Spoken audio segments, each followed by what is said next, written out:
Hi guys. I wanted to jump on and do an update because I have some new information for you since my last update. I have good news. My scan, my ultrasound came back normal for my liver. So there doesn't appear to be any issues with it, but we still have to rule that out. There were some small changes to my gallbladder, but that is to be expected after rapid weight loss.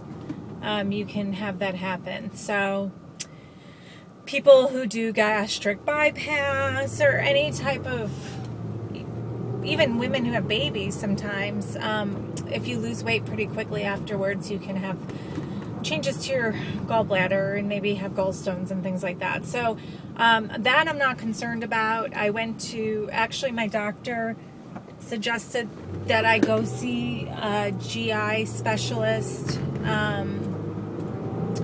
to just read the results and let me know what my next course of action would be. And so I went to see him yesterday. He wasn't concerned about the gallstones at all. The liver, he could not assure me that I didn't have liver disease.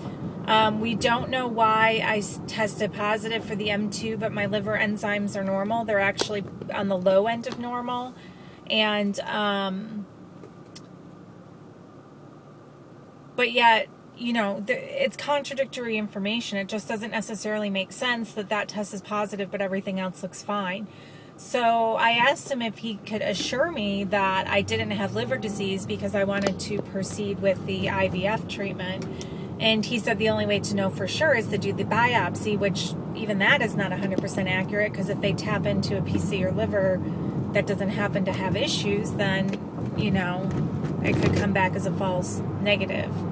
So I asked him if there was any other blood work that he could run on me, a little more extensive blood work to see if there would be any indicators that there are issues, and then kind of go from there. So that's what the plan is. I went and got some blood drawn yesterday. I should have an answer today or tomorrow, you know, on those blood labs. And then if anything stands out, jumps out, looks off, then we will proceed with a liver biopsy. But if not, then he just said, you know, just keep an eye on my liver. And he said it's very possible that we accidentally caught it so early that it's just not showing up and stuff, except for that antibody. However, you know, I asked for an explanation as to why that test would come out positive if I didn't have liver disease. And he said that, you know, sometimes with people with autoimmune disease, it's hard to say. Maybe one of my other autoimmune diseases triggering that antibody somehow. He could not confirm for me that he's ever seen anybody with that test positive that did not have liver disease. So, PBC. So that was a little unsettling, but again, you know, maybe it's just an anomaly. Who knows? I don't know. I'm not a doctor. He does not see any issues with me proceeding with IVF at this point.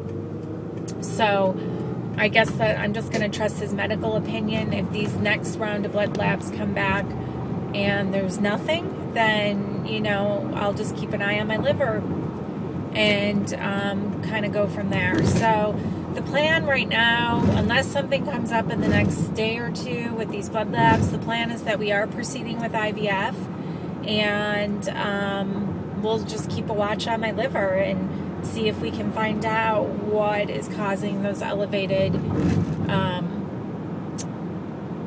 M2 test results. So just wanted to update you. I will say that I was scared to death that I did have issues. It's pretty frightening.